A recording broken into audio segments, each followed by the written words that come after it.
Cultural Affairs in Sierra Leone at the ITB in Berlin. So, Minister, what are some of the priorities you have as the new Minister of Tourism for the development of tourism in Sierra Leone? Thank you very much. Let me express my appreciation to AfricaNewsAnalysis for giving us the opportunity to speak about tourism in Sierra Leone. As you may know, I'm new in this seat. I've just been about 7 months here, and I am poised to continue, the country's focus of bringing tourism, to the fore in its development agenda. And we have continued along that trajectory, ensuring that we ramp up our activity. And you can see here that we're participating, in the ITB, just as we have a couple of years ago. And in terms of our priorities, definitely is to take advantage of the trade shows that we have internationally, so that we could promote Sierra Leone as a destination, an alternative destination. And what we're doing is continuing on this aggressive and robust campaign of promoting Sierra Leone. And the reason is, Sierra Leone has everything, that you desire when it comes to tourism. In terms of our landscape, we've got a beautiful landscape. We've got very rich history. We've got wildlife. We've got a mixture of everything. So it's a really conducive country, to have adventure tourism, heritage, roots tourism. It's something that you can experience there. And if you just want to have some good time on our lovely beaches and to enjoy our mountains, you into hiking and stuff like that, Sierra Leone is the place to go to. Yeah, you mentioned in one of your speeches, you mentioned the ministry's policy of having private sector participation in the tourism industry. What incentives do you have for the private sector? Thank you.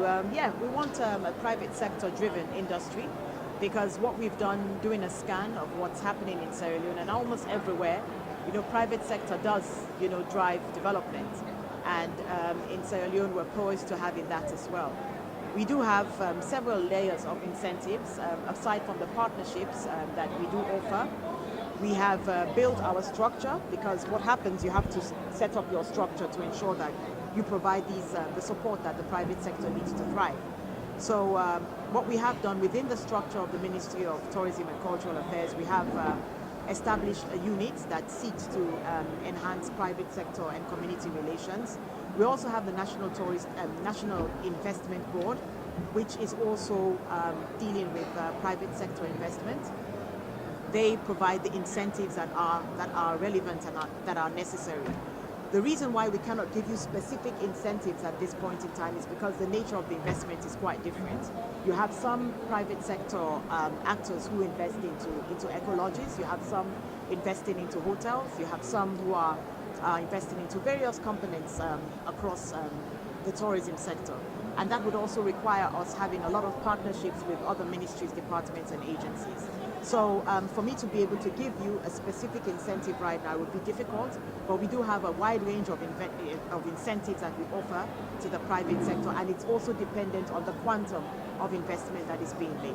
So regardless of what's happening within the country, outside Sierra Leone as well, we have incentives that are really attractive, and they would be hard to just overlook as well. Yeah, I identified 3 key hospitality establishments in Sierra Leone, and they are the Leisure Lodge, and the Hotel Bano, and then the Hotel Cabenda. How important are these centers in the promotion of tourism in Sierra Leone? They're really important because, first of all, I think together, we're talking about cumulative of about 100 or more years of experience, not only by the proprietors of these businesses, but also through the establishment. Like Leisure Lodge, I think the proprietor has been in the hotel and tourism industry for more than 35 years, and likewise for Hotel Bamoy and Hotel Cabenda. And they're all indigenous Sierra Leoneans. So they have been running this business successfully for this length of time.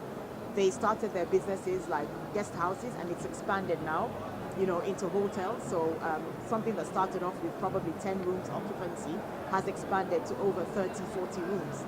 And besides that, they do offer a lot of hospitality training, especially the Hotel Cabenda and Hotel Bamoy.